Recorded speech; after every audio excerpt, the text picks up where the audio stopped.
Et de faire passer ça pour justement des actes d'élégance, je trouve que ça se rapporte un peu à du snobisme, par essence inutile dans le sens... Oui. C'est un accessoire, et comme voilà. tout accessoire, ça peut être soit utile, soit inutile. Oui, ce que je veux dire, c'est que à part dans on n'en a pas besoin. C'est pas forcément on va dire l'argent que tu vas mettre dedans qui va faire la différence. C'est plus la façon dont le tissu va tomber. T'as toujours un connard avec son drapeau breton. Bah oui. C'est assez communautaire, hein. C'est un peu comme le monde sartorial, mais je crois que ça fait une belle transition pour parler de ça. Si je te dis, c'était mieux avant, stylistiquement, qu'est-ce que tu en penses? Vrai, faux, exagéré? Ça me paraît quand même simple comme question, mais pourquoi? Bah, j'étais pas à cette époque-là. Oui, mais on peut imaginer.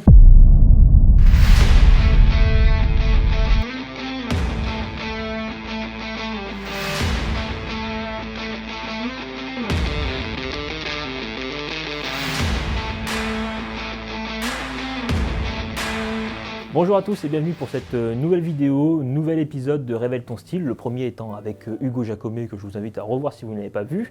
Aujourd'hui je reçois chez moi dans mon garage parce que j'avais pas d'autre endroit où recevoir quelqu'un. On va peut-être l'aménager d'ici quelques temps encore, mais voilà, c'est mon garage qui est à la fois ma salle de sport et à la fois ma salle de détente avec mon spa. C'est bien. C'est intéressant. Bah oui, c'est parfait. Et je reçois Antoine Bossis qui est le fondateur de Daring Paris et un très bon ami à moi. On se connaît depuis quoi, 3-4 ans? Ouais, à peu près, ouais. 3-4 ans. Bah, quand tu avais commencé ton aventure Insta.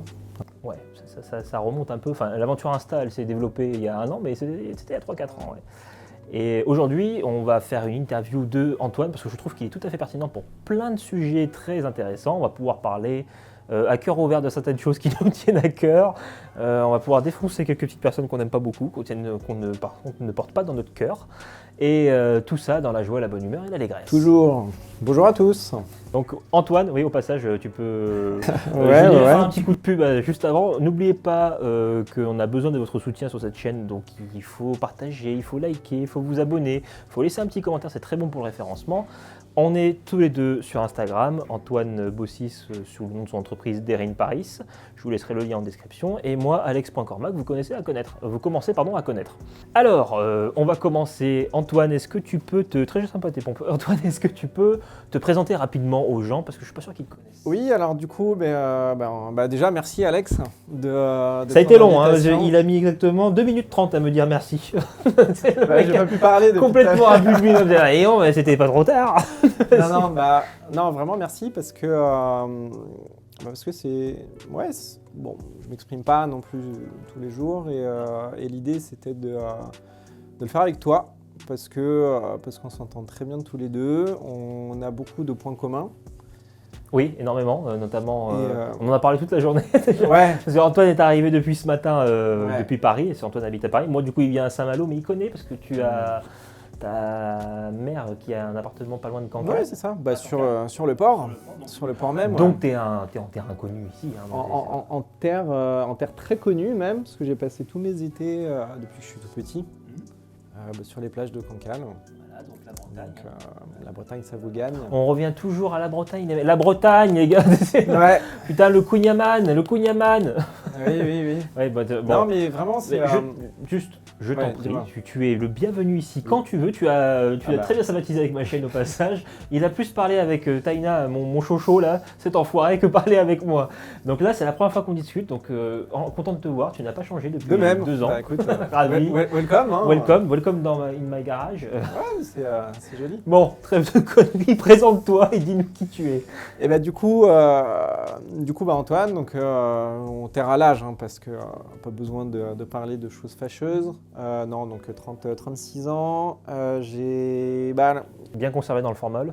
Ouais, oui, bah ça c'est l'air parisien, c'est le bon air parisien. T'as de la chance, parce que moi la Bretagne, t'as juste que moi ça m'a flingué, je fais 15 ans de plus, les gens pensent que j'ai 40 ans dans la vie alors que j'en ai 27, tu vois, c'est triste. Mais c'est bien, ça conserve quand même l'air marin.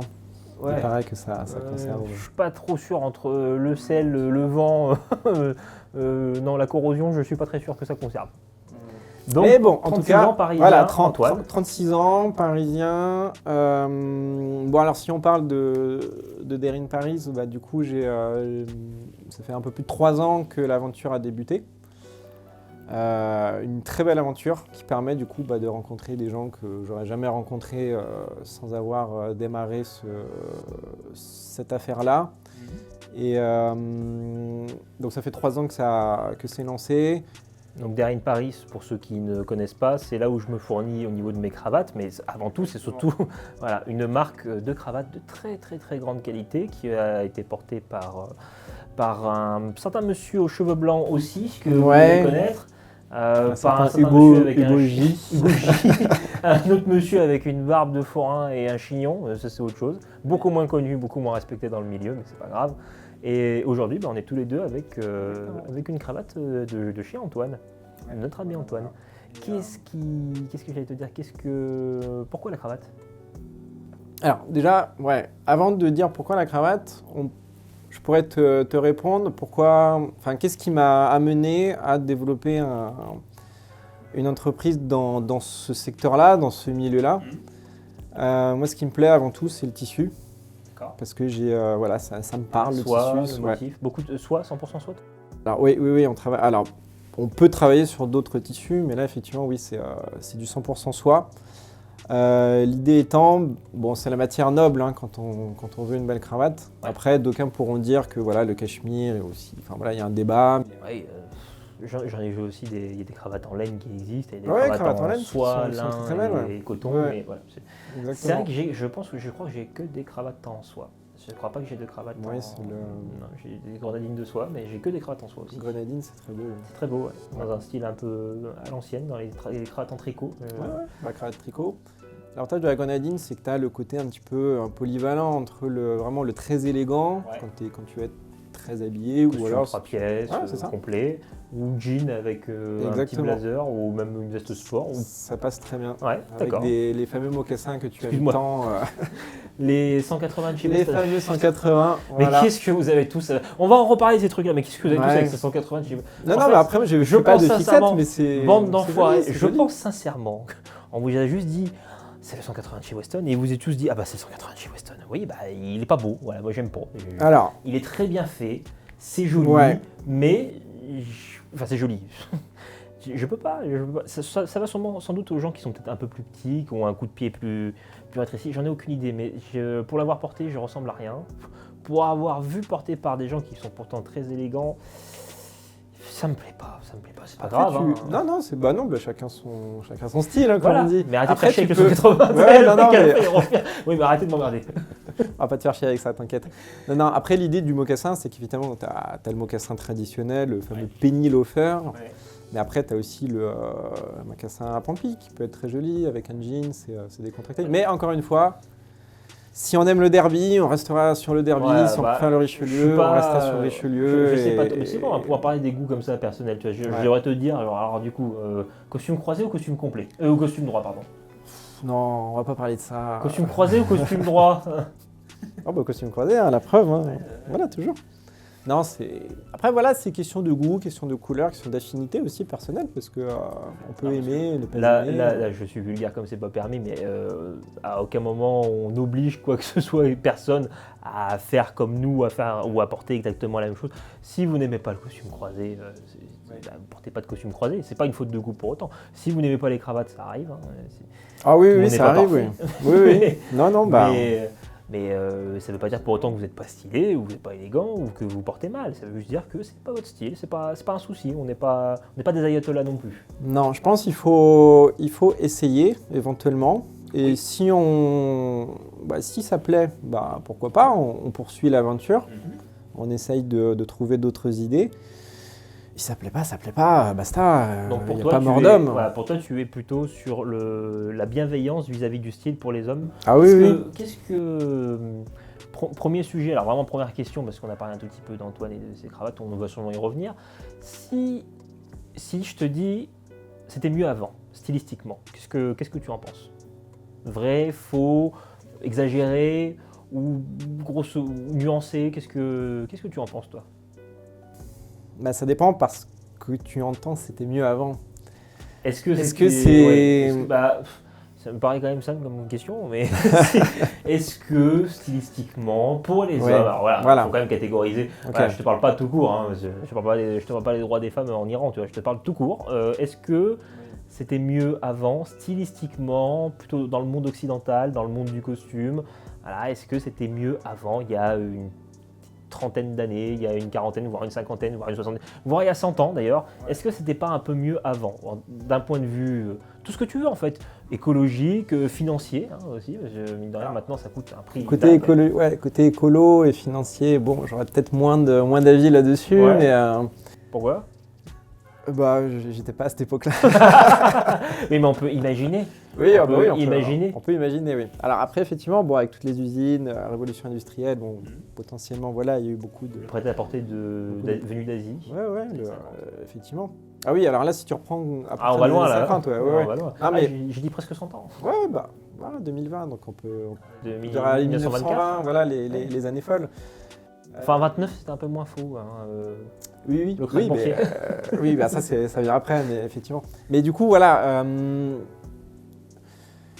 il y avait un style différent, il y avait une vie différente, il y avait un mode de vie qui était autre que le mode de vie qu'on a actuellement. Après, est-ce que c'était bien? Est-ce que d'un point de vue style? C'est difficile hein, quand on est extérieur parce qu'on n'était pas à cette époque-là. On n'a que des témoignages ou des visuels. Aujourd'hui, on se dit, bah non, moi je préfère cette époque, mais on n'y était pas. Tu peux pas dire ça. Je suis d'accord avec toi, c'est plus nuancé. Après quand choses qui plaisent, des choses qui plaisent un peu moins. Effectivement. Les pantalons, je sais pas si tu connais les pantalons Nike Brokers, tu sais, les pantalons de Tintin. Tu vois ça par exemple, non. Ah bah oui. Je suis content qu'on ait arrêté. Bah ça allait bien à Tintin. Ça allait bien à Tintin, mais Tintin il est dans une bande dessinée, il joue avec Milou, tu vois. Oui. Nous on est avec Taina, c'est pas la même. Non, quoique. Donc un peu plus gros. Il est plus gros. Donc plus nuancé, pas plus forcément mieux. Bah après quand tu vois les photos, forcément ça te donne envie. T'as envie de te plonger dans la photo et d'être tout de suite à cette époque, à partager des moments avec les gens qui sont dans la rue, qui sont assis en terrasse, voilà.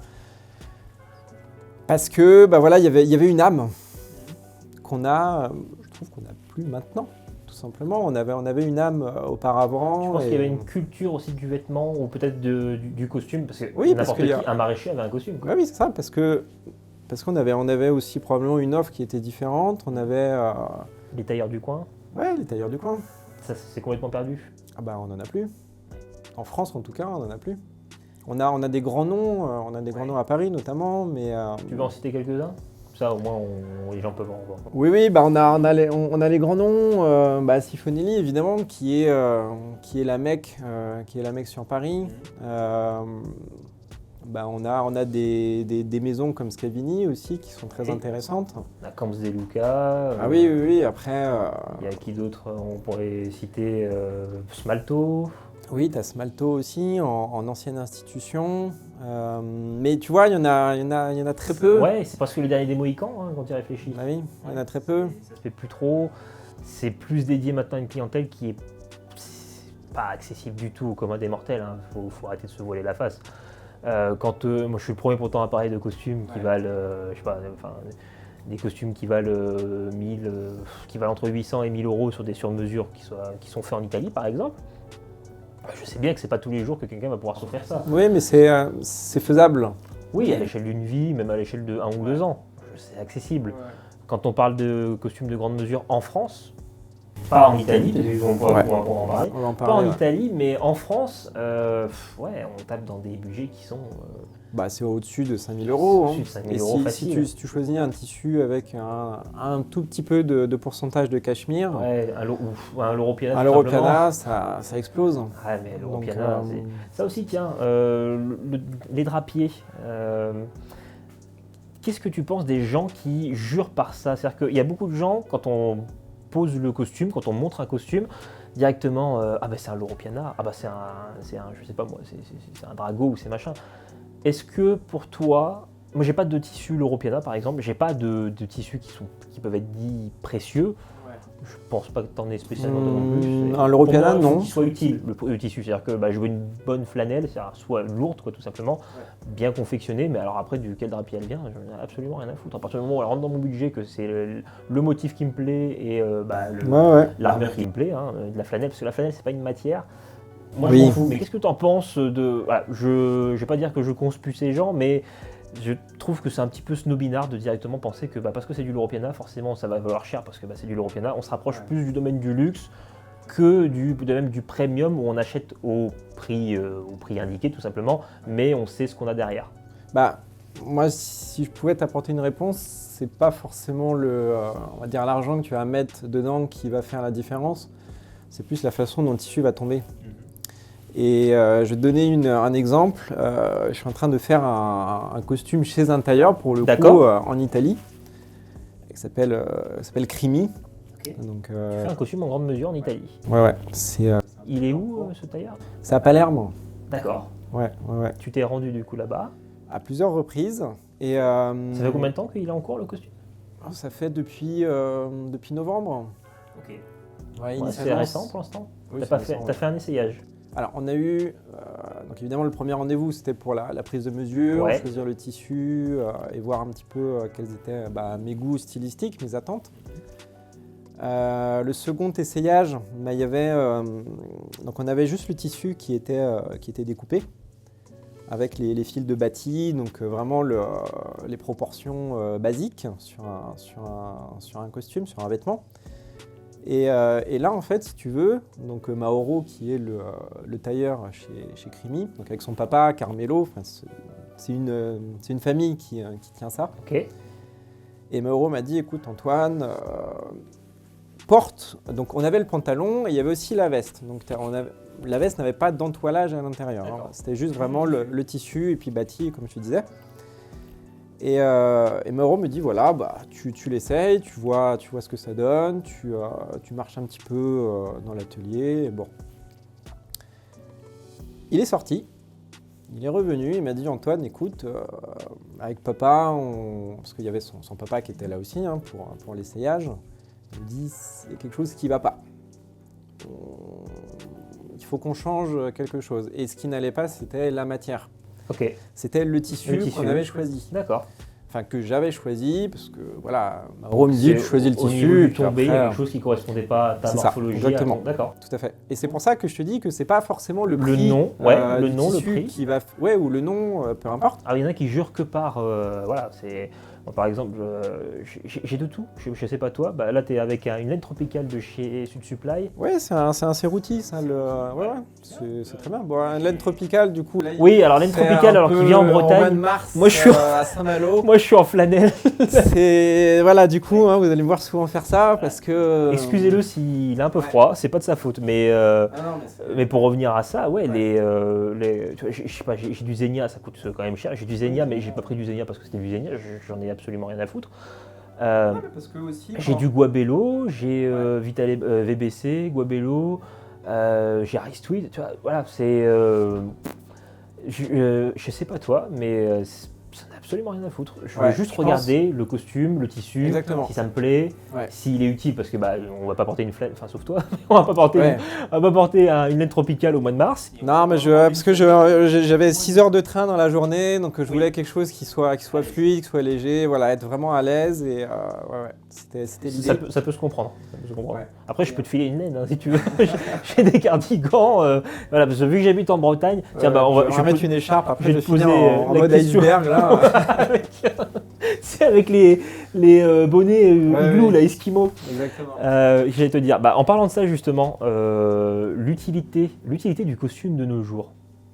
Est-ce qu'il y a vraiment une utilité? Est-ce qu'on le porte pour une utilité quelque part? Alors du coup, attends, j'ai pas fini ma petite histoire. Avec, oui, pardon, chez le tailleur, avec Mauro. Avec Mauro, exactement. D'ailleurs, à propos, allez-y. Parce que vous allez être... Non, mais réellement... Pas sponsorisé.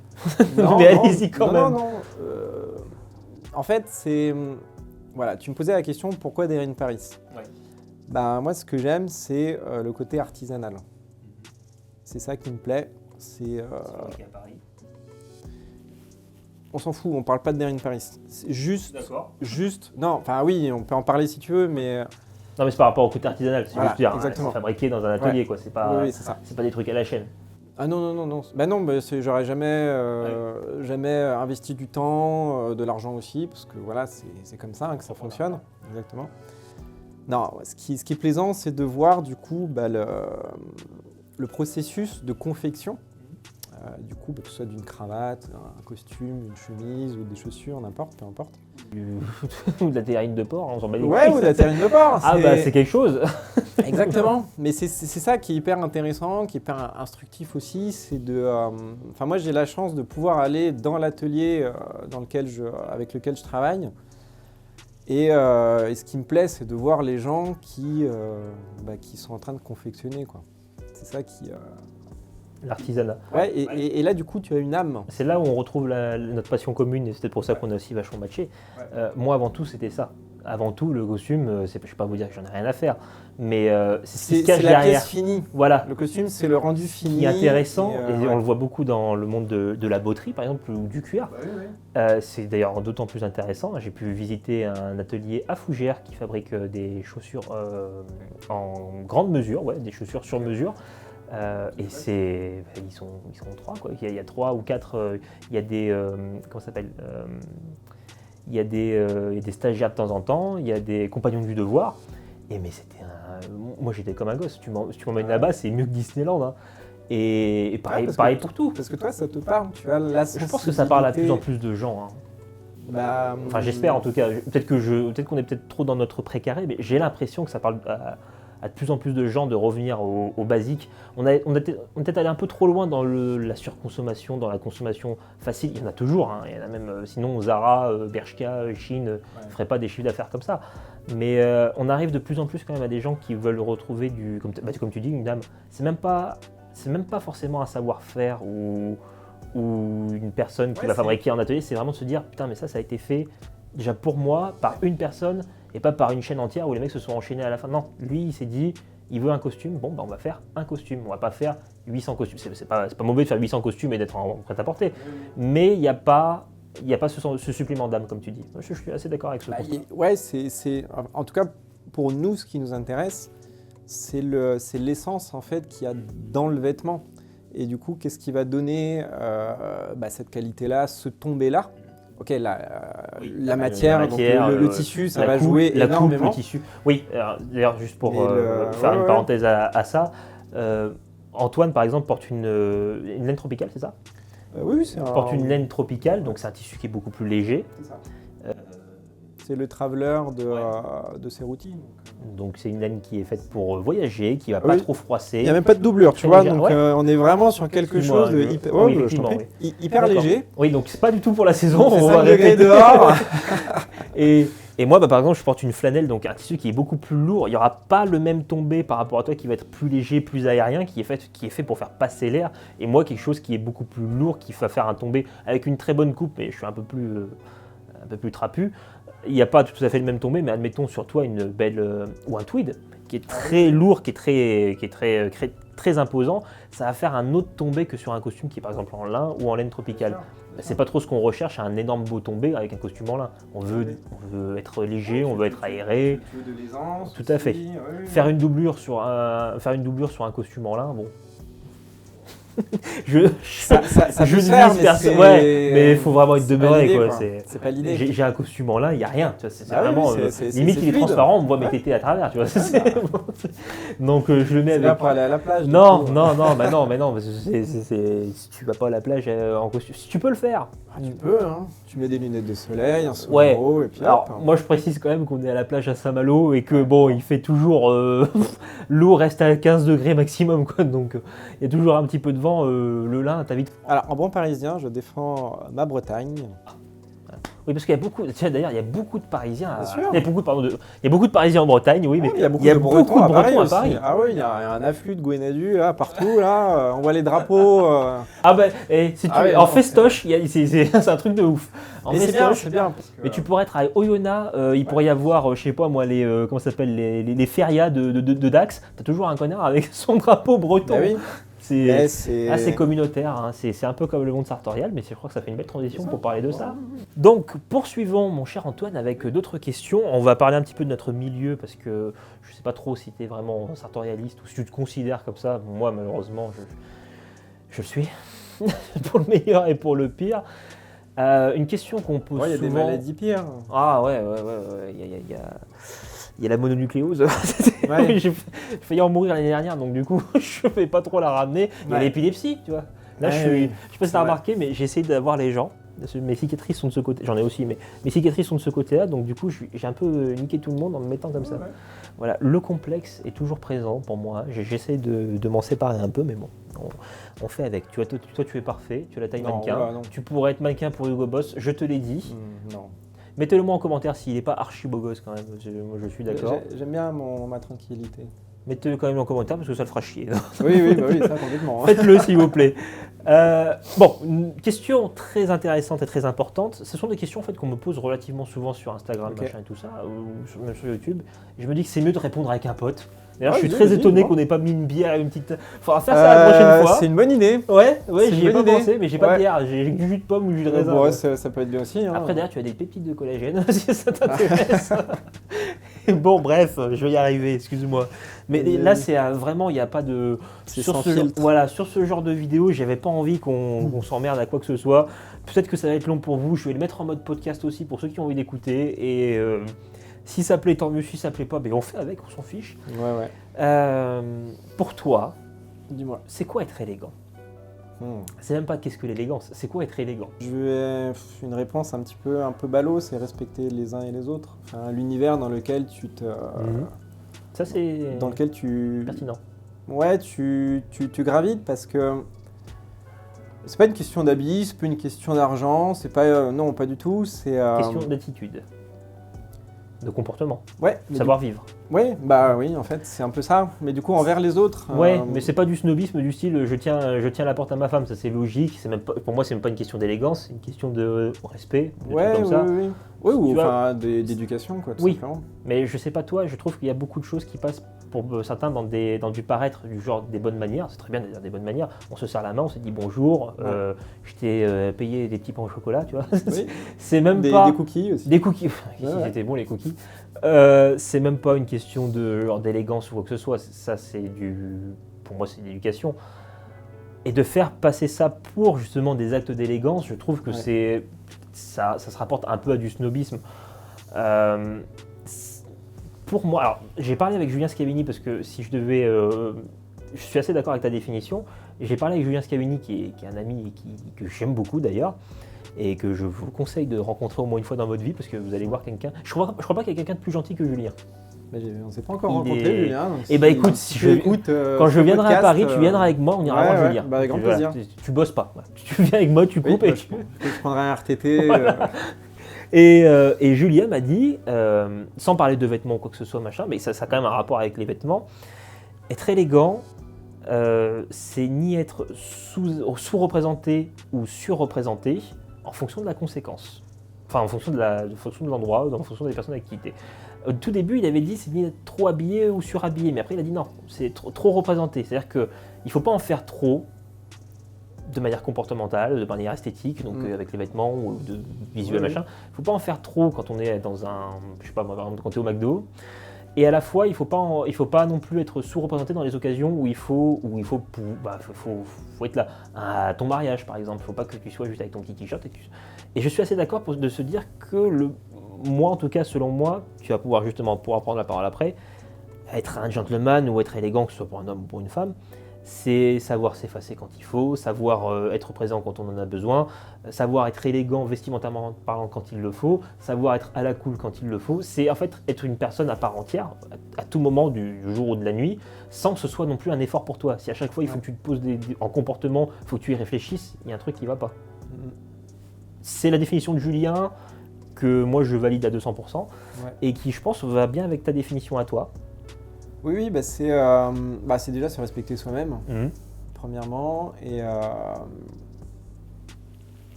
je sais que Hugo avait dit un jour, c'est mettre les gens à l'aise. Et On peut se mettre très à l'aise si tu veux. ah bah voilà. Tu sais, alors vous le savez pas, mais il y a le jacuzzi Oh, qui est juste oui. derrière. Et on va être très à l'aise d'ici 5 minutes hein, si tu veux. Ça me va. Ça me Ouais, va. je suis pas sûr que Madame Cormac va être aussi à l'aise avec cette idée que toi et moi. La porte est fermée à clé. Donc, Oui, c'est bizarre cette phrase. Oui, vas-y, reprends, excuse-moi de t'avoir coupé. Oui, je pense que c'est ça. C'est un état d'esprit, c'est une façon d'interagir avec autrui. Et c'est pas du tout une question de vêtements. Parce que tu Non. peux être joliment habillé, Oui. mais ne pas être élégant. Et tu peux ne pas être joliment habillé Et Dieu sait qu'à au Paris, contraire, être élégant. Et Dieu sait qu'à Paris, il y en a beaucoup. Ouais, oui. Oui, bah, on pense aux mêmes personnes, hein, mais... Pareil, il y a un peu de tout, mais... oui, bah, c'est ce que j'aime par contre à Paris. Oui. Je sais pas toi, mais alors quand je me balade à Paris dans les rues, c'est le seul gros avantage par rapport à ma campagne, c'est que bon, que tu sois en costume 3 pièces, je pourrais être tranquille, que les gens n'auraient rien à foutre. Et c'est très plaisant. Tu te dis que tu es dans la masse, ils s'en oui, foutent. t'as un côté un petit peu... Alors, c'est un peu triste aussi à la fois parce que finalement personne ne se remarque. Voilà, t'as le côté indifférence. Bon, les gens avancent, font leur déplacement du point A au point B, et puis bon, voilà. Mais il y a moins de rencontres du coup. Oui, t'as moins de rencontres, destinations. sauf au contraire les gens qui sont sensibles. Je sais pas, un bel immeuble, une belle personne qui croise dans la rue, bah là, il y a là. Oui, un beau vêtement. Là, il y a une possibilité de. Peut-être pas dans la culture française. En Italie, ça se fait beaucoup. Alors, tu sais que. Il y a de nombreuses années, j'étais avec mon ancienne petite amie à Londres et un jeune passe avec un costume, mais vraiment magnifique. Bah, je me suis arrêté, je l'ai regardé. Je ne vais pas dire bref, on s'est regardé, tac. Nous nous regardons. Nous regardons, mais c'était beau. Ouais. C'était beau. En même temps, à Londres, Savile Row, ou alors je sais pas s'il était, je pense pas, hein, mais. Il y avait une forte probabilité pour que. Il y a du prêt-à-porter aussi, hein, des très beaux prêt-à-porter à Londres. Hein. Peut-être. Il y a Sud Supply, il y a Isaiah. Oui. Il portait tellement bien le vêtement que tu t'arrêtes dans la rue devant lui. Tu t'es senti obligé presque de devoir dire. Ouais, tu te dis waouh. Qu'est-ce que tu lui as dit? Bah rien, je me suis juste arrêté. D'accord. Et voilà, c'est beau quoi. D'accord. Ça arrive beaucoup. Alors, mais ça ne m'est arrivé qu'une seule fois en fait de m'arrêter devant un homme qui passe en me disant. Ça t'est jamais arrivé à Paris de te croiser quelqu'un et de se dire putain il a un beau costume? Mais non, parce que je vois très peu de costumes dans Paris. Je dirais pas que j'en vois très peu, moi. Après, je viens pas très souvent non plus, mais j'en vois très peu des beaux. Oui, alors bon, si tu vas à la Défense, tu auras toujours l'archétype du vêtement, des cadres. Du Devred, quoi, en gros. Voilà, on va le dire. Oui. Après, encore une fois, c'est pas la marque, tu vois, qui peut être embêtante, mais non, c'est pas une question de ça, mais il y a quand même comment dire, il y a un gros souci avec certaines marques de prêt-à-porter, avec beaucoup de marques de prêt-à-porter qui font du pas cher et qui font des choses qui sont immondes en termes de costumes. Les coupes sont pas bonnes, les vestes sont trop courtes, les pantalons sont slim. C'est ce que j'allais te dire. Voilà. C'est que là, mais ça n'a rien à voir, c'est pas itinérant à la marque. Hein. Non. Mais respect de vrai. Mais là, il n'y a pas l'effet waouh où tu t'arrêtes dans la rue, tu regardes la personne qui passe. Bah voilà. Tu l'as dit. Tu reviens, enfin, quand tu parles, on revient toujours la même chose. Tout à fait. Peut-être que être élégant, c'est avoir une âme. Oh, voilà. Et je suis presque à noter derrière Paris, c'est mettre le jingle dessous. Bah oui, non, mais est-ce que ce serait pas tout simplement, la définition de quelqu'un d'être? Tu vois, j'ai fait une vidéo. Vous pouvez pas encore la voir, mais je suis trop con. En plus, je te l'ai même pas montré, je suis encore plus débile. J'ai fait une vidéo. On va la voir après. Bah oui, mais je vais te la montrer sur mon portable. J'ai fait une vidéo, un réel sur Instagram. Je vais t'en parler à toi, parce qu'on s'en fout, ils sont pas là. J'ai fait une vidéo pour un réel sur Instagram parce que je me rends compte qu'on a beaucoup. On a un petit peu parlé du travail d'Alan Flusser et de Bruce Boyer, mais les gens connaissent pas Alan Flusser et Bruce Boyer parce qu'ils sont américains. Et qu'ils écrivent en anglais, et que en France, on a beaucoup de problèmes avec l'anglais. Et j'ai lu le livre True Style de Bruce Boyer, alors que je suis vraiment une quiche en anglais, c'est-à-dire que je me suis appliqué pendant quasiment un an à le lire. Quand je suis tombé dans ce truc-là, j'avais envie de comprendre un petit peu. Et dans True Style, il donne une bonne vingtaine de conseils très détaillés. Et parmi ça, je me suis dit, je vais faire une sélection de 4 conseils de Bruce Boyer, comme ça les gens vont arrêter de me dire genre oui mais toi avec ta barbe de merde ou toi avec machin ça. Je fais non mais là ça n'a rien à voir avec moi, ce sont des conseils généraux d'un des hommes sans doute les plus cultivés sur le domaine sartorial, sur l'élégance vestimentaire. Et je me suis dit ça pourrait être intéressant de partager ça aux gens parce qu'ils connaissent pas ou ils n'en ont jamais entendu parler. Et Bruce Boyer justement donne ce conseil-là en expliquant que d'être élégant, enfin en tout cas pour affirmer son style et du coup oui, sans doute avoir un peu plus d'élégance, c'est selon lui, et ça passe par plein de choses, mais il y a un conseil qui moi m'a plus plu que les autres, et c'est celui que j'applique le plus au quotidien, c'est de comprendre ce qu'on aime c'est la base. Hein. Se connaître. Se connaître, tout à fait. Se connaître, comprendre ce que l'on aime, ses goûts personnels, comprendre où est-ce qu'on évolue, dans quel domaine, parce que tes fringues vont être complètement différentes si tu habites.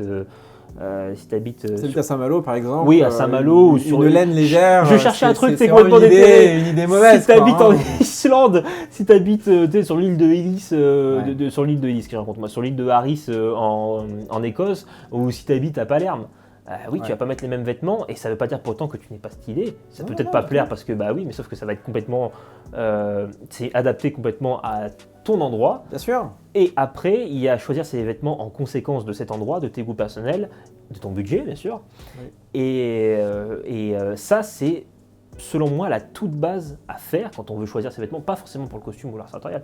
Tout court, ses vêtements ou quand on veut choisir sa vie, tout simplement, sa maison, ce qu'on veut qu'elle soit, à quoi on veut qu'elle ressemble, tu prends pas un 2 pièces quand t'as 6 gosses, tu vas falloir trouver en conséquence. C'est un peu pareil pour les vêtements.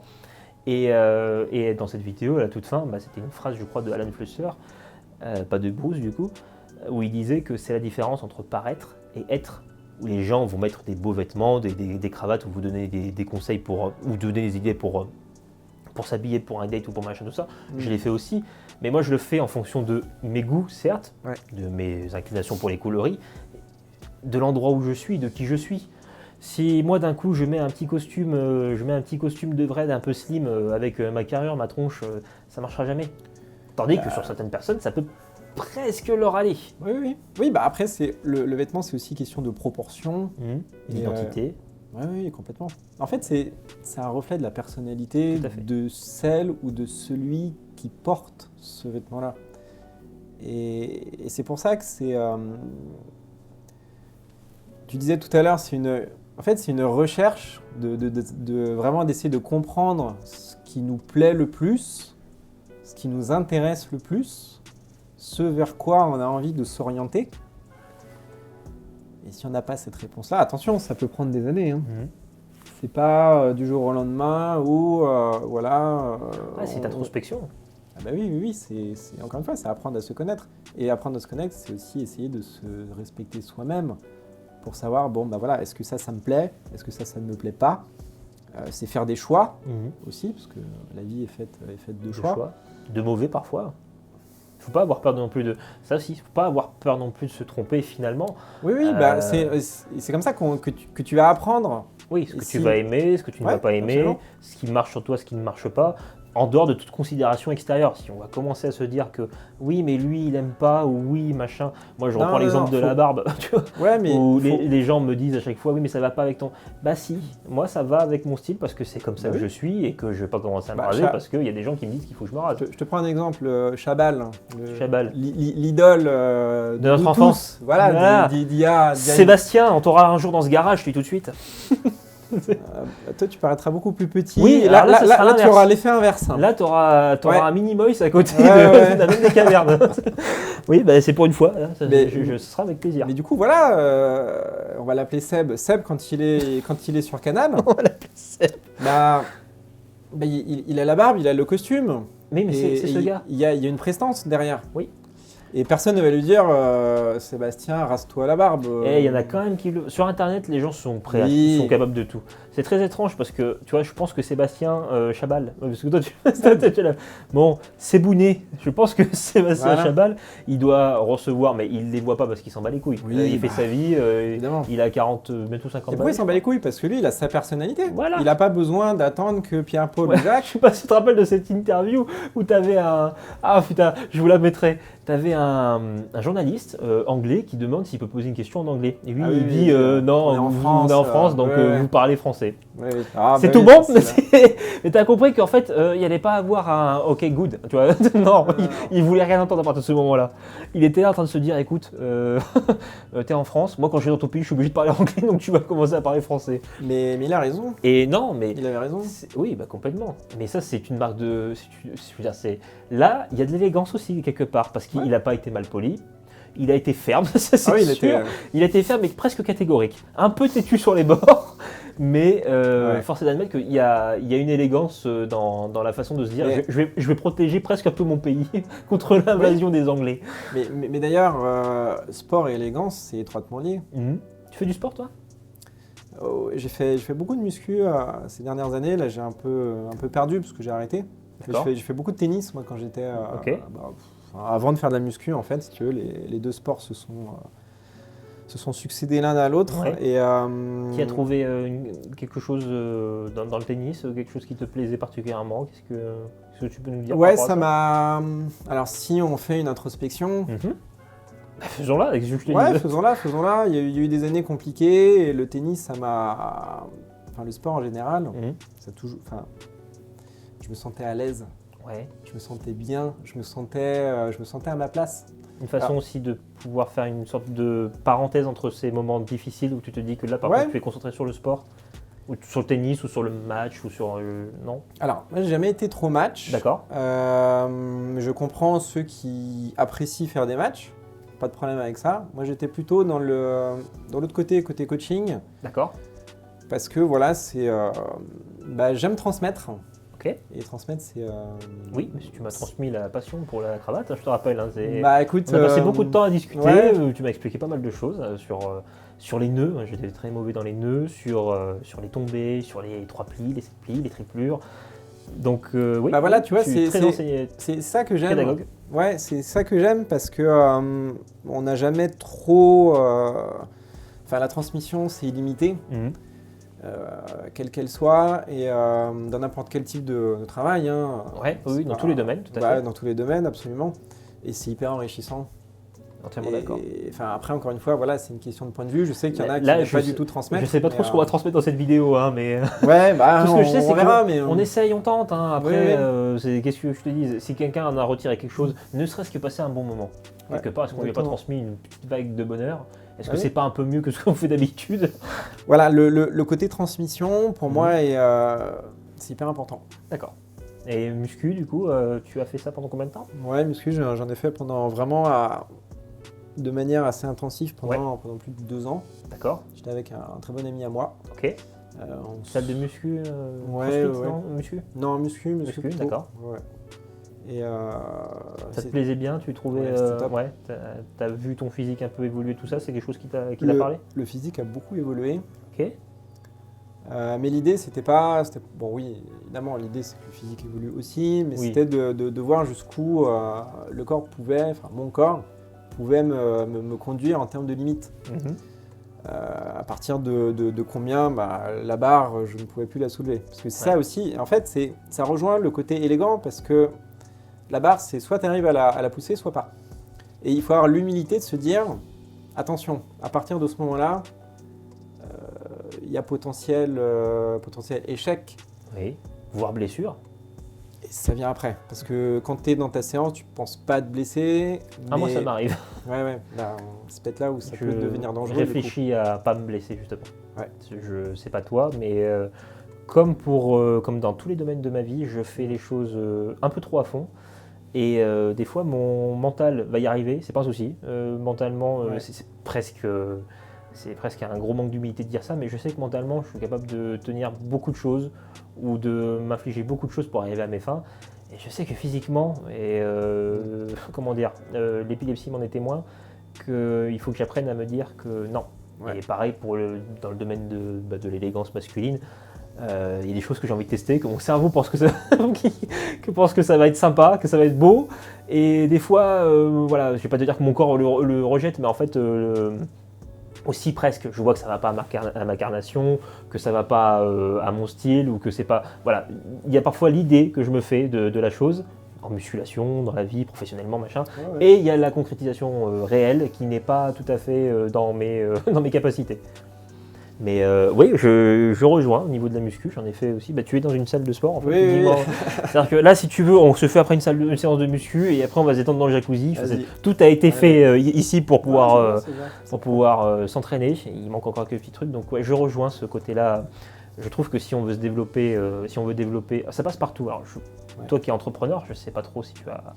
Je pense que si tu vas être d'accord avec moi, mais quand j'ai décidé de m'intéresser un peu aux vêtements, ce n'est pas forcément qu'au costume, parce que tu peux le voir que je ne porte pas que du costume, je porte tout en fait, du style workwear. Je suis même passé un petit peu au sportwear, pour faire du sport seulement, je ne sors pas comme ça, mais tout ce qui m'intéresse, c'est de savoir ce que je porte, où est-ce que ça a été fabriqué, parce que j'ai pas non plus envie que ce soit dans des conditions qui me plaisent pas. Il faut que voilà, vraiment le côté aussi humain derrière, il est important. Pas parce que c'est dans l'air du temps actuellement où on essaie de faire attention. Enfin, il y a des personnes qui donnent des leçons mais qui finalement ne le font pas. Non, c'est concret de me dire qu'il faut qu'il y ait quelqu'un qui vive décemment en faisant tel vêtement ou qui fabrique dans des conditions qui sont décentes pour l'être humain. Si c'est fabriqué, je ne peux pas dire les pays parce qu'on va me taxer de raciste dans tous les sens, mais dans des pays d'Asie ou dans des conditions qui sont inhumaines, notamment pour créer certains de vos smartphones, mais j'en parlerai pas. Non, ça m'intéresse pas. Je vais pas chez cette marque uniquement par rapport à ça. Je vais chez d'autres marques et quand tu apprends qu'ils sont aussi là-dedans, tu te dis que finalement, bon, on n'y arrivera jamais. Mais le consommateur a un pouvoir vis-à-vis de ça et je décide de l'exercer. Ça coûte plus cher, ça prend plus de temps, mais au final, ta silhouette et ta vie, même tout court, en sont grandis. Et ça passe aussi par le sport, comme toi j'imagine, mais ça passe aussi par l'entrepreneuriat. Et toi, par rapport à Daring Paris, où est-ce que tu en es aujourd'hui? Comment est-ce que tu vois les choses? Qu'est-ce que tu aimerais développer? La cravate et tout ça. Si tu as des projets, qu'est-ce que tu aimerais et qu'est-ce qui est réalisable actuellement? Ouais. Ce qui est Bon, aussi, pourquoi est-ce que j'ai voulu monter cette entreprise qui actuellement c'est un site internet donc de vente en ligne, donc un e-commerce. Moi ça me frustre énormément. D'accord. Et j'emploie bien le mot frustre parce que c'est la réalité. Parce que ce type d'accessoires, ça doit se comprendre, ça doit se toucher. Parce que s'essayer même. S'essayer parce qu'il faut comprendre que pourquoi est-ce qu'on vend un produit à 95 € ou 115 ou 135 ? Qu'est-ce qu'il y a derrière ? Évidemment, le consommateur ou les amateurs d'art sartorial, eux vont comprendre le produit assez facilement, voire même très facilement, voire même peut-être trop facilement. Mais inversement, des nouveaux clients qui... Un mariage. Tu as un mariage. Et on te dit, j'ai besoin d'une cravate, je ne sais pas, une cravate rouge, une cravate orange. Donc tu vas taper dans Google cravate rouge ou cravate orange. Et donc tu vas avoir tout un tas de sites qui vont ressortir de ce référencement. C'est bien. Mais si tu peux aller en boutique pour discuter avec quelqu'un dont c'est la profession, c'est mieux. C'est mieux. Et voilà, du coup, c'est pour ça que je te disais, le côté frustrant, qui moi je le ressens depuis le début de mon aventure, c'est de ne pas avoir ma boutique à moi, parce que c'est ça ça serait une des étapes, après il y a d'autres étapes, mais une des étapes de Daring Paris, c'est vraiment d'avoir un e-shop. D'avoir un shop, oui, d'accord, d'avoir une boutique physique, voilà. Parce que c'est ma personnalité encore que je pourrais mettre dedans. À l'intérieur, avec une décoration que j'ai en tête depuis très longtemps, que je n'ai pas encore pu proposer. On le voit à ton packaging, et moi qui suis client, le packaging est soigné, mais comme c'est pas permis, vous recevez pas un simple objet. On se dit une cravate. Non, les cravates d'Antoine, c'est les seules où je me dis c'est pas une cravate. Je les regarde pendant, tu vois, je les ai pliées délicatement, c'est différent, je les ai regardées, je les ai touchées, je les ai sous-pesées même. Effectivement, c'est pas pareil. Je sais que ça peut paraître trop pour les néophytes, pour ceux qui connaissent pas, mais tu as entièrement raison sur ça.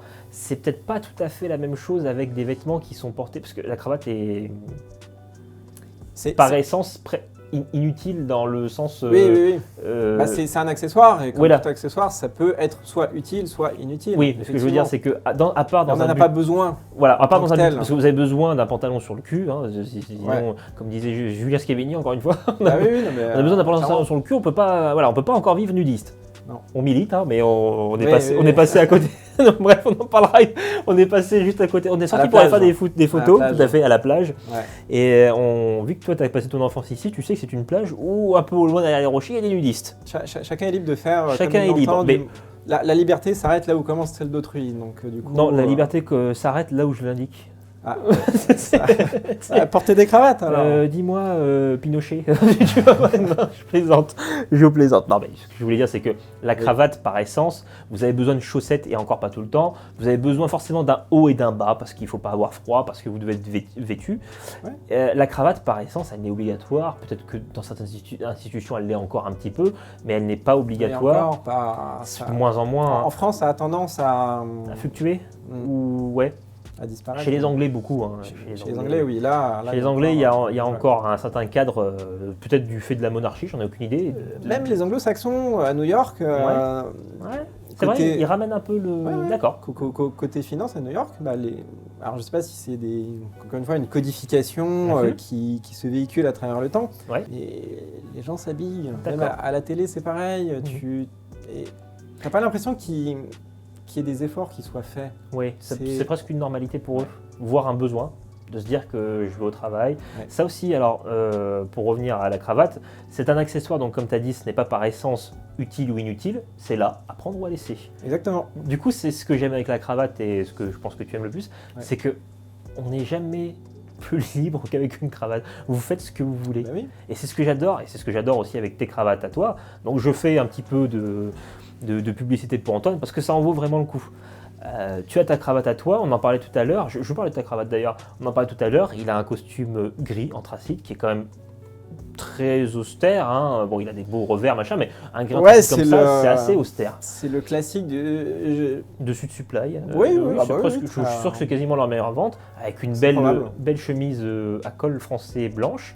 Bon, tu te dis que là tu peux mettre une cravate, tu as deux solutions, soit tu mets pas de cravate, voilà, bon, ça fait à l'italienne, machin classique, presque trop facile. Soit tu mets une cravate d'un coloris sobre, terne, machin, et tu fonds dans la masse et on pourrait se dire, bah ça a manqué, c'est machin. Soit tu fais comme Antoine, et je suis d'accord, tu twistes, tu fais quelque chose d'autre, tu mets une cravate auquel on s'y attend pas du tout. Je trouve qu'elles passent très bien, elles se font super bien. Avec un beau nœud, une goutte, un peu sur le côté, vous ne le voyez pas, mais il a une épingle. Ouais, il y a une épingle ici qui permet justement à la cravate de rester un petit peu, d'avoir du gonflant. C'est ça que j'aime bien. Ouais. Voilà, que d'ailleurs ma compagne t'a dit que tu l'as mal mise. Les gens qui connaissent pas. C'est une question de goût. Oui, oui. Mais... On s'est pas moqué d'elle, hein, mais on a dit non, elle est bien mise, elle est juste mise à sa façon. Et c'est ce que moi, c'est ce que j'aime dans la cravate. Il la porte très bien, il la porte mieux que moi. Moi, je suis chiant au niveau de la cravate. Je fais pas des nœuds incroyables. Je fais pas des. Pourquoi tu dis que je la porte mieux que toi ? Parce que c'est une vérité. Bah non. C'est une vérité. Tu es plus beau, tu portes mieux la cravate. Et c'est tout, c'est déjà pas mal. C'est déjà pas mal, ouais. Exactement. Merci encore Alex de m'avoir permis de venir jusqu'à chez toi, discuter. On va en accueillir d'autres, des gens pour discuter, t'inquiète pas. Merci à toi d'être venu. On va le développer petit à petit, machin et tout ça. Je sais pas trop à quoi ça va ressembler. Mais j'aime bien l'idée d'avoir des gens qu'on connaît pas trop. Des gens qui pourtant ont pas mal de choses à nous apprendre, à expliquer. Comme toi, tout simplement. Avec Daring Paris, avec ton vécu, il y a quand même pas mal de choses. Donc moi je suis au courant, mais il était pas. Oui. Disons que je suis un petit peu en sous-marin, donc parce que voilà, c'est un peu une figure de l'ombre et pourtant je trouve que tu mériterais d'être plus connu pour pas mal de choses. Merci, c'est gentil. Après, c'est vrai que moi je préfère que ce soit le produit qui soit connu que moi-même. Parce que ma personnalité, c'est pas ce qui m'importe. Topo, malheureusement, maintenant, il faut passer un petit peu par ça. Je sais. On veut de l'humain derrière. Si on a juste. Il est là, l'humain est là. Donc, l'humain, vous l'avez cravaté. Foutez-moi la paix. Exactement, voilà. Laissez-moi tranquille. Bon, Antoine, merci à toi d'être venu. Merci Alex. Merci beaucoup d'avoir partagé ce moment avec moi. Je ne sais absolument pas à quoi ça va ressembler. Ça se trouve, ça va être catastrophique, mais c'est pas impossible. Mais c'est une première. Et puis, moi, je vais envie de discuter. Voilà, discuter avec ce qui est génial, c'est qu'on est potes dans la vie, donc on s'en fiche un petit peu de à quoi on va ressembler. On est là pour discuter, échanger, comprendre certaines choses. J'ai beaucoup aimé ton intervention sur l'élégance, sur le sport et Chabal aussi. Ça, c'est sorti de nulle part, mais c'était génial. Ouais, mais parce que le rugby, tu as des marques justement en prêt-à-porter. Tu as Serge Blanco qui a créé sa marque du coup de côté élégance et rugby. Et oui, le sport et l'élégance sont liés. Tu as l'Atelier Blatin qui est, je ne sais pas si tu connais, Atelier Blatin qui est une marque de sur-mesure. Je ne sais pas trop où ils fabriquent encore, mais je crois au Portugal. une marque de sur-mesure qui est à Clermont-Ferrand et qui a fait les costumes pour l'ASM. Parce que moi, je soutiens l'ASM au rugby, donc quand j'ai vu ça, j'ai été halluciné quand j'ai vu que c'était vraiment bien fait, que c'était du semi-entoilé. Je me suis dit merde. Bah oui, donc Voilà, donc voilà, c'est ça qu'il faut mettre en avant. C'est des choses qu'on connaît pas, des petits trucs de niche. Bah, tu vois, par exemple, comme ton tailleur dont tu nous as parlé, tailleur italien, chez qui tu as fait ton costume. Tu me le montreras d'ailleurs. Alors c'est en cours. Donc, livraison, tu sais quand à peu près? On va espérer au mois d'avril. D'accord. Parce que là, j'ai encore au moins 2 allers-retours. C'est dans pas trop longtemps. Ouais. Ok, bah tu m'enverras des petites photos, des petits messages. Je vous invite à liker, à partager, à vous abonner à la chaîne. On va faire de plus en plus des interviews comme ça de personnes que vous ne connaissez pas mais qui seront soit des futurs grands entrepreneurs, ça c'est sûr, soit des futurs grands bottiers, des futurs grands tailleurs, des gens qu'on n'a pas trop l'habitude de voir. Donc on va voir ce que ça va donner avec le temps. Et j'aimerais juste en fait tout simplement les faire parler, les faire connaître un tout petit peu, parce que je pense qu'ils méritent, tout comme toi. Bah merci. Et ben, ça me fait plaisir à moi, tu sais, ça m'a pas coûté grand chose à part des pains au chocolat, donc t'es pas la personne la plus excessive en termes de demande. C'était parfait. Non. Merci Antoine, mais j'espère que ça vous aura plu à tous. N'hésitez pas à aller voir son compte Instagram d'Erin Paris. N'hésitez pas à aller voir le mien, mais normalement vous le connaissez, c'est alex.cormac. Moi je vous dis à la prochaine pour un nouvel épisode, soit de Révèle ton style, soit un nouvel épisode je sais pas, une nouvelle vidéo. Je sais pas ce qui doit sortir, on verra bien. Je vous dis à la prochaine. Salut les gars. Salut.